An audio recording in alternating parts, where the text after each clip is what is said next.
Good morning all of you. माझं नाव Pankaj महावस्कर. So आज आपण इतिहास शिकणार आहे, वर्ग 8वा. तर सर्व विद्यार्थी मित्रांनो, आज इतिहासाची पुस्तके काढा आणि इतिहासाच्या पुस्तकामध्ये आता तुम्ही जे काही मागच्या वर्षी 7व्या वर्गामध्ये अभ्यास केले आहे, तर त्याच्यामध्ये आपण या वर्षी आता नवीन नवीन इतिहासाची साधने आणि इतिहासाचे वापर आणि इतिहासामध्ये कोणकोणत्या गोष्टी होऊन गेल्या ते आता आपण अभ्यासणार आहे. तर सर्व विद्यार्थ्यांनी विषय काढा, इतिहास होतो 8वा.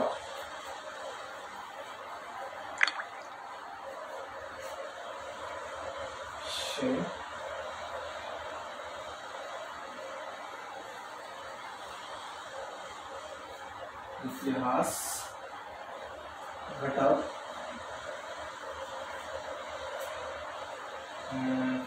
तर आज आपण याच्यामध्ये अभ्यासणार आहे इतिहासाची साधने.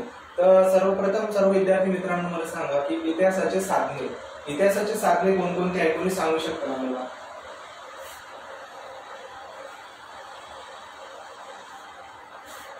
तर इतिहासाची साधना म्हणजे आपण भौतिक साधने, तसे इमारती, नंतर विविध प्रकारची वस्तू, दुर्मिळ वस्तू, नंतर पुतळे आणि स्मारके, तसेच याच्यामध्ये आणखी खूप सारे साधने इतिहासामध्ये अभ्यास केला जातो. त्याच्यामध्ये लिखित साधने, नंतर मौखिक साधने. तर हे आज आपण इथं या ठिकाणी पाहणार आहोत. तर आज आपण पाहणार इथं इतिहासामध्ये सर्वांनी इतिहासाची पुस्तके काढा आणि भौतिक साधने पाहणार आहोत.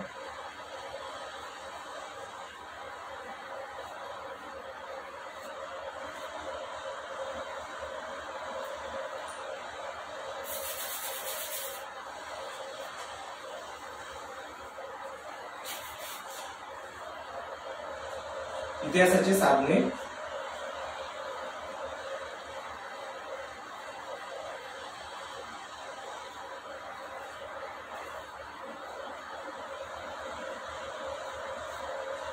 आणि याच्या इतिहासाच्या साधनेमध्ये आपण पाहूया आता भौतिक साधने.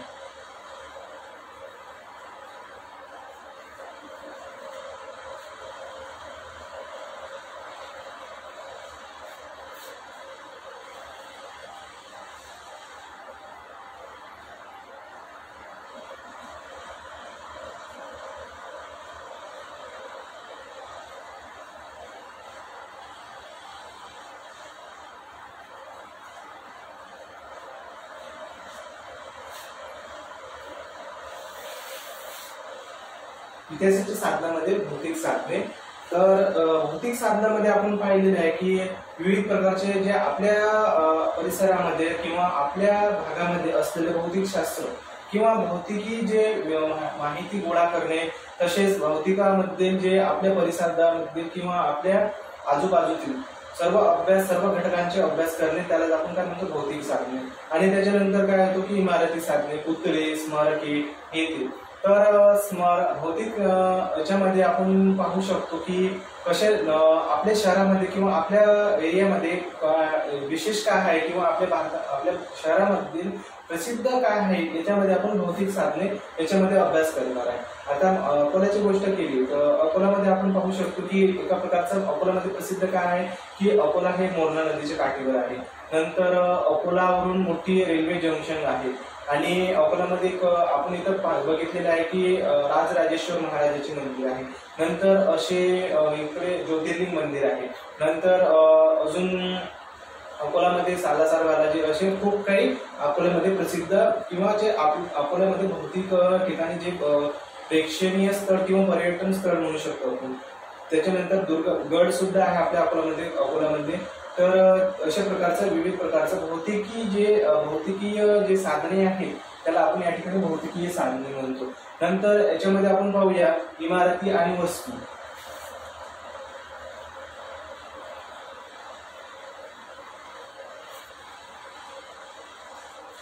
इमारती आणि वस्तू म्हणजे कसं आहे की ज्या ठिकाणी आपण अनेक ठिकाणी इमारत पर्यटन स्थळ म्हणून पाहायला जातो. आता आपण जर विचार केला दिल्लीमधला, तर दिल्लीमधला जे काही पूर्व किंवा ब्रिटिश काळामध्ये जे इमारती बांधलेल्या असतात किंवा राजा महाराजा किंवा मुघल काळामध्ये जे काही स्मारके किंवा वस्तू इमारती बांधल्या आहेत, त्याला आपण इमारतीचे साधने किंवा त्याचे अभ्यास किंवा त्याच्यामध्ये आपण त्याच्या अभ्यासाच्या विश्लेषण कसं करावा हे आपण त्याच्यामध्ये जाऊन किंवा पर्यटन स्थळामधून सुद्धा त्याला पाहू शकतो. म्हणजे की इतिहासामध्ये इमारती म्हणजे जसे की ताजमहल,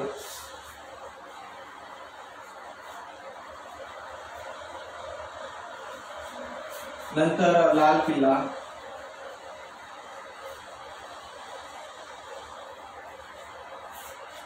नंतर याच्यामध्ये येणार आहे कुतुब मिनार,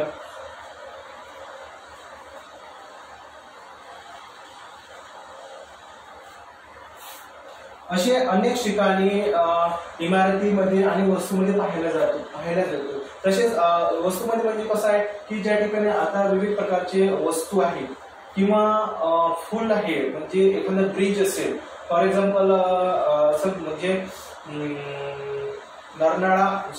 आपल्या लखनौ ब्रिज म्हटला जातो किंवा नैनीवरून जे लखनौला जोडलेलं जात असतो यमुना फूल म्हणजे एक पर्यटन स्थळ म्हणून ओळखला जातो. त्याच्यामध्ये यमुना फूल,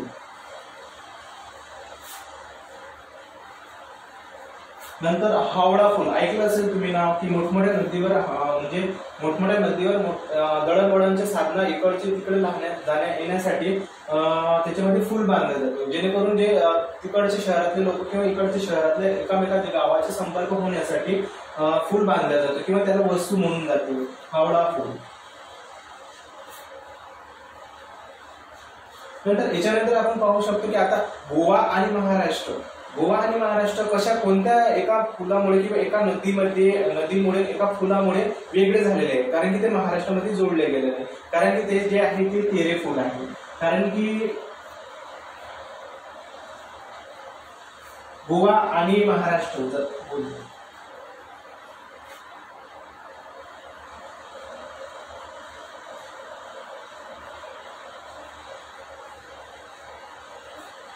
गोवा आणि महाराष्ट्र याच्यातील जे अंतर आहे ते एका फुलामुळे, एका ब्रिजमुळे, म्हणजे एका वस्तूमुळे ते दोन राज्य जे आहे ते डिवाइड झालेले आहे आणि ते जोडले गेले नाही. त्याच्यामुळे आपण जर वस्तूंचा अभ्यास केला असेल किंवा वस्तूंच्या साधनाची इतिहासाची जर विचार केला असेल तर अशा प्रकारचे विविध प्रकारचे जसे की इमारतीमध्ये पाहू शकतो आपण ताजमहल, लाल किल्ला, कुतुब मिनार, नंतर बीबी का मकबरा औरंगाबादमध्ये, अशा म्हणजे विविध प्रकारची इमारती आणि पर्यटन स्थळ सुद्धा आपण पाहू शकतो. नंतर वस्तूमध्ये जे म्हणू शकतो आपण, तर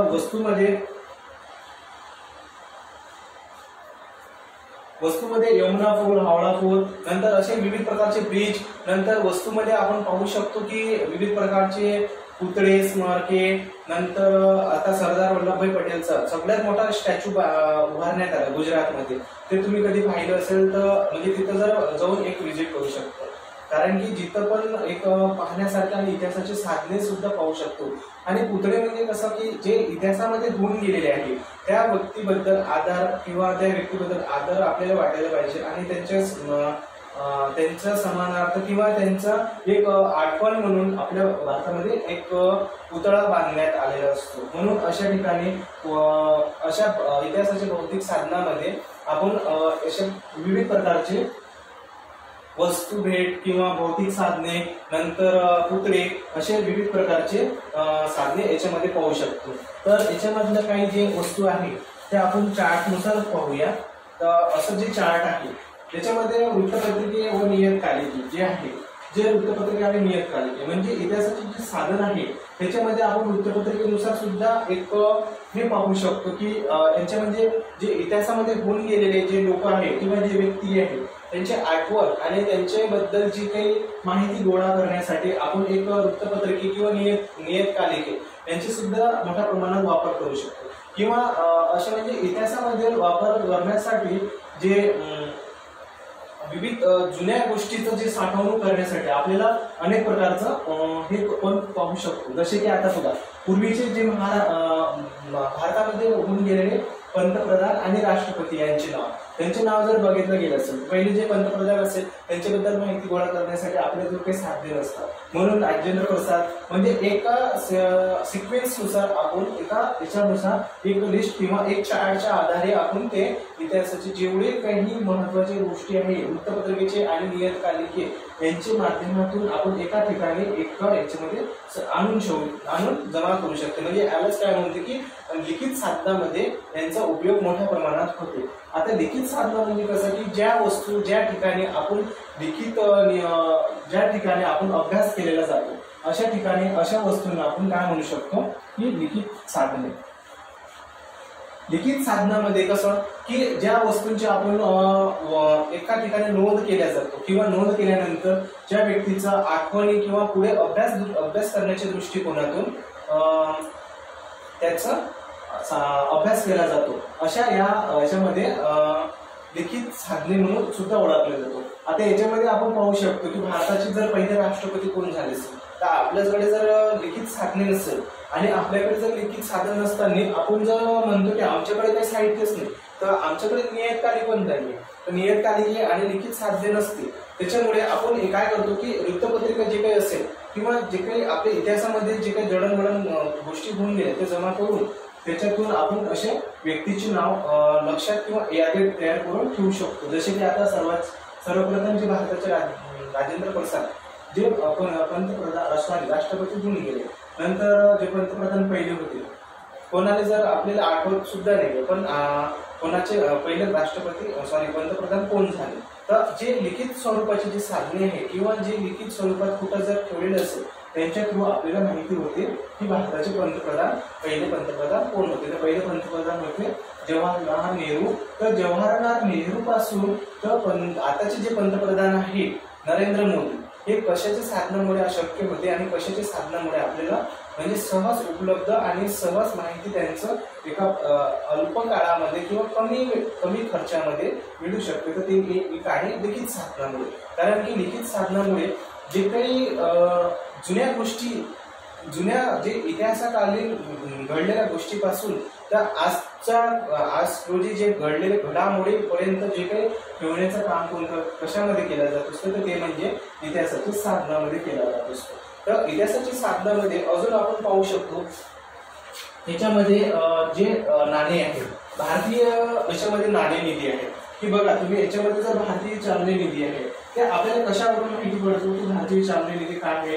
तर भारतीय जे चालने निधी आहे भारतीयमध्ये जे काही चलन होते पहिले ते आपल्या एक लिखित स्वरूपामध्ये होते की लिखित स्वरूपामध्ये होते की त्यांचे कुठेतरी त्यांचं समायोजन केलेले आहे आणि कुठेतरी त्यांचं जतन केलेले आहे आणि कुठेतरी त्यांचं नोंद केलेली आहे. म्हणून याच्यामध्ये आपण भारतीय चलन नाणीमध्ये पाहू शकतो की 1 पैसा 5 पैसा 25 पैसे 50 पैसा रुपया आणि 1 रुपया 2 रुपये आणि 5 रुपये अशा प्रकारे जे काही भारतामध्ये जे चलन आहे चलनामध्ये जे काही होऊन गेलेले जे गोष्टी आहे किंवा जे म्हणजे पूर्वाच्या काळामध्ये जे 1 पैशापासून तर 25 पैशापासून तर 5 पैशापर्यंत जे काही चालणी हे आहे नाणी आहे ते एका लिखित साधनेमध्ये यांचा वापर केला जाऊ शकतो.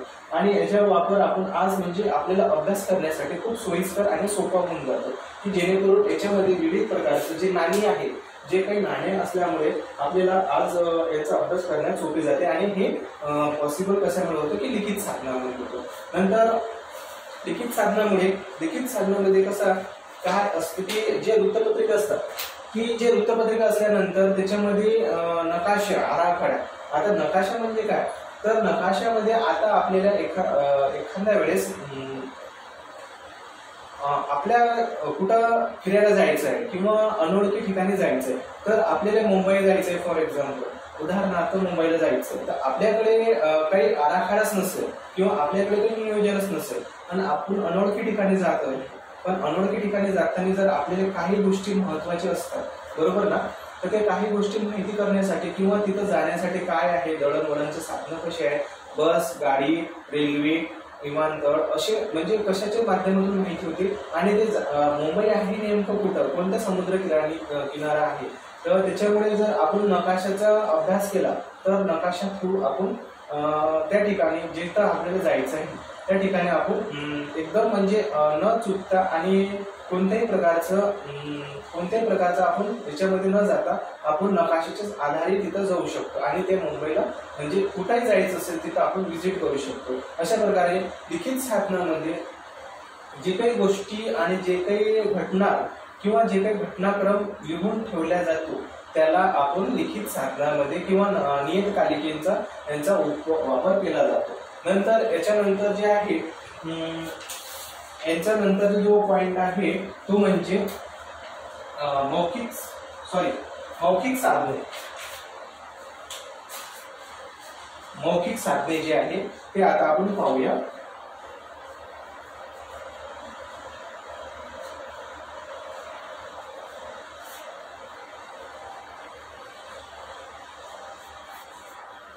तर मौखिक साधने म्हणजे काय की जे वस्तू आपल्या दळणवळण किंवा इतिहासा कालामध्ये होऊन गेले पण त्यांचा कुठल्याही प्रकारचं लिखित स्वरूपात भारतामध्ये किंवा आपल्यापाशी त्यांचं जतन केलेले नाही आहे, अशा वस्तूंना किंवा अशा घटनांना काय म्हटलं जातं की मौखिक साधन म्हणतो. मौखिक साधन म्हणजे कसं की लोकगीत आपण हे पाहू शकतो याच्या चार्टनुसार. लोकगीत आहे, त्याच्यामध्ये पोवाडे आहे, नंतर लोककथा आहे, प्रसंग वर्णन आहे, नंतर मुलाखती आहे, मेळे जलसे, कला व्याख्याके, नंतर ओव्या, नंतर स्फूर्तिगीतिके. आता जर तुम्ही म्हणसाल तर कसं तर स्फूर्तिगीतिके जेव्हा भारताचे स्वातंत्र्य चळवळ चालू होते आणि जेव्हा भारताची स्वातंत्र्य चळवळ असताना लोकांमध्ये स्फूर्ती आणण्यासाठी वंदे मातरम हे गीत म्हटले जात होते. बंकिमचंद्र यांनी आपल्या आनंदमठ या पुस्तकात स्फूर्तिगीत लिहिले होते की वंदे मातरम हे गीत लिहिलेले असल्यामुळे आणि ते मौखिक साधने असल्यामुळे म्हणजे ते एक प्रकारचं श्राव्य साधना आहे, त्याच्यामुळे त्यांना ते स्फूर्तिगीत सुद्धा म्हटलं जात असतं. नंतर लोकगीत आहे की आपले जे पारंपरिक कला आहे, आपले जे पारंपरिक गीते आहेत ते लोकांबद्दल जे आले असते त्या गीताला इथं लोकगीत म्हणतात. नंतर पोवाडे म्हणजे शिवाजी महाराजांच्या काळामध्ये जे काही घटना प्रसंगी किंवा जे आधारित पोवाडे म्हटलं जातं त्याला पोवाडे म्हटलं जातं. नंतर लोककथा, प्रसंग वर्णन, मुलाखती, मेळे जलसे, कला कथके. मेळे जलसे म्हणजे काय की मेळे म्हणजे ज्या ठिकाणी पूर्वीच्या ठिकाणी मोठमोठी यात्रा भरत होती आणि त्या यात्रेमध्ये जलशाचे प्रमाण जास्त प्रमाणात होते. आता जरी तुम्ही बघितलं असेल की काही प्रमाणात काही ठिकाणी जलशाचा प्रकार अजून सुद्धा आहे. म्हणजे आता जर आपण बहिरम या ठिकाणी गेलो तर बहिरम या ठिकाणी गेल्यानंतर तिथं अजून आज रोजी सुद्धा आता कोविड कंडिशन असल्यामुळे तिथं जलसे वगैरे किंवा यात्रा सध्या बंदी आहे किंवा दर्शनासाठी बंद आहे. पण तिथं जर आज जरी आपण गेलो तर यात्रेनिमित्तानं जर यात्रेला गेलो तर तिथं आपल्याला जलसे नंतर काव्यकथा हे पाहण्यास मिळतो. अशा प्रकारे आपण या ठिकाणी आज इतिहासाच्या साधनामध्ये भौतिक साधने कशी असतात, नंतर इमारती व वस्तू यांचे साधने. इमारती आणि वस्तूमध्ये की ज्या ठिकाणी पर्यटन आणि ज्या ब्रिटिश काळापासून जे इमारती उभारण्यात आलेल्या आहेत आणि त्यांचं आज पर्यटन स्थळ म्हणून भारत सरकार मोठ्या प्रमाणात त्या ठिकाणी पर्यटन स्थळासाठी उपलब्ध करून दिलेले आहे. नंतर पुतळे आणि स्मारके म्हणजे जे काही इतिहासा काळामध्ये व्यक्ती महान थोर संत होऊन गेले त्यांच्याबद्दल स्मारके उभारण्यात आले, पुतळे उभारण्यात आले आणि त्यांच्याबद्दल प्रत्येकाच्या मनात एक आदर्श व्यक्तिमत्व व्हावे यासाठी इथं सुद्धा त्याला सुद्धा इथं पुतळे आणि स्मारकेच्या साधने म्हणून वापरले जातो. नंतर लिखित साधनेमध्ये आपण पाहू शकतो की आता 1947 पासून जे भारतामध्ये राष्ट्रपती, उपराष्ट्रपती आणि भारताचे भारताचे पंतप्रधान होऊन गेले त्याच्यापासून जे काही आहे त्यांची साधना आणि जे काही लिखित स्वरूपात जे काही जतन केल्या जाते त्यांना लिखित साधने असे म्हटलं जातं. अशा प्रकारे लिखित साधने सुद्धा याच्यामध्ये आपण लिखित साधनेमध्ये वृत्तपत्रिके, नंतर नियतकालिके, नंतर नकाशे अशा प्रकारचा अभ्यास केला जातो. नंतर नकाशाच्या माध्यमातून तुम्हाला सांगितलंच असतं की आपल्याला एका शहरातून दुसऱ्या शहरामध्ये किंवा जर कुठे जरी फिरायला जात असेल तर आपण त्या ठिकाणी जाण्यासाठी एक नकाशाचा वापर करतो. नंतर याच्यामध्ये लिखित साधनामध्ये आपण पाहिलेले आहे की भारतातील चलानमध्ये पाहिलेले आहे आपण भारतीय चलानमध्ये पाहिलेच की कशा प्रकारचे नाणी होते. जे 1 पैसा होते, 5 पैसे होते, 25 पैसा होते आणि नंतर 50 पैसे होते, 1 रुपया, नंतर 2 रुपये, नंतर 5 रुपये. नंतर जे काही चालणी आहे त्या साधनांना आपण अभ्यास करण्यासाठी किंवा त्याचे जतन ठेवण्यात कुठेतरी एक लिखित स्वरूपात जतन केलेले आहे आणि ते जतन केल्यानंतर त्या स्वरूपाला काय म्हटलं जातं की लिखित स्वरूपात जी काही साधने असे या ठिकाणी याला सुद्धा अभ्यासले आहे. अशा प्रकारचे किंवा स्वरूपात दिलेले आहे. नंतर मौखिक साधनामध्ये आपण पाहिलेच आहे की मौखिक साधना म्हणजे जे काही पोवाडे, स्फूर्तिगीते, कथा, काव्य, नंतर लोककला, नंतर जलशेप अशा प्रकारचे, नंतर मुलाखत म्हणजे एखाद्या ठिकाणी जर आपण मौखिक स्वरूपाचे एखाद्या ऑफिसमध्ये मुलाखत घेतल्या जातो अशा प्रकारचं मौखिक साधनामध्ये या ठिकाणी आपण हे अभ्यास केलेला आहे. तर आता तुम्ही हा इतिहासाच्या स्थापनाबद्दल अनेक गोष्टी, अनेक वस्तू जसे की पुतळे, इमारती आणि त्याच्याबद्दल तुमच्याकडे काही ज्या गोष्टी अवेलेबल असतात त्या गोष्टीचे जमा करून जतन करून त्याचे अभ्यास करून यावे. आणि नंतर येताना तुमच्यासाठी होमवर्क आहे, जे होमवर्क आहे माझ्याकडे की इतिहासातील जे पोवाडे आहे ते पोवाड्याबद्दल प्रत्येकी 2-2 पोवाडे लिहून आणावे आणि लोकगीते सुद्धा लिहून आणावे. आणि लोककथा म्हणजे काय तर लोककथाबद्दल प्रत्येकी 2 ओळीमध्ये त्याचे उत्तरे लिहून आणावे. अशा प्रकारचे तुम्हाला होमवर्क आहे. ते होमवर्क मी लिहून देतो.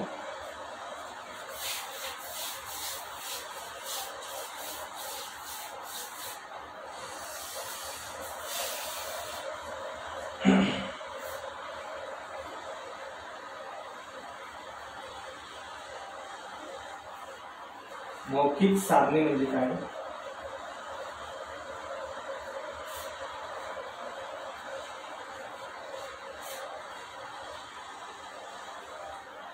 नंतर आहे की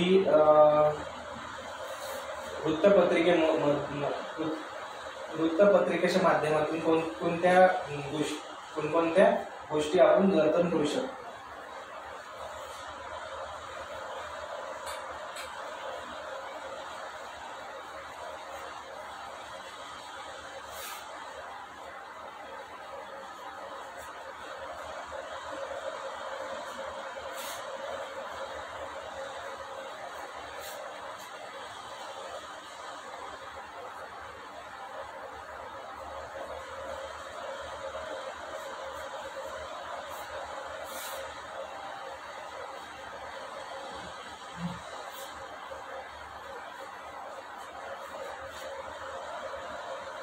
कोणत्या गोष्टी जतन करता येतात.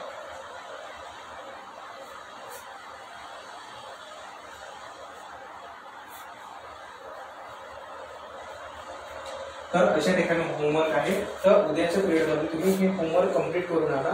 तोपर्यंत आपण थांबूया या ठिकाणी. आणि अशा प्रकारचं इतिहासाचे साधने हे सर्व विद्यार्थ्यांना समजले ना. तर हे जे काही आहे 3 होमवर्क आहे तुमच्यासाठी. 3 होमवर्क करून आणा. Okay bye.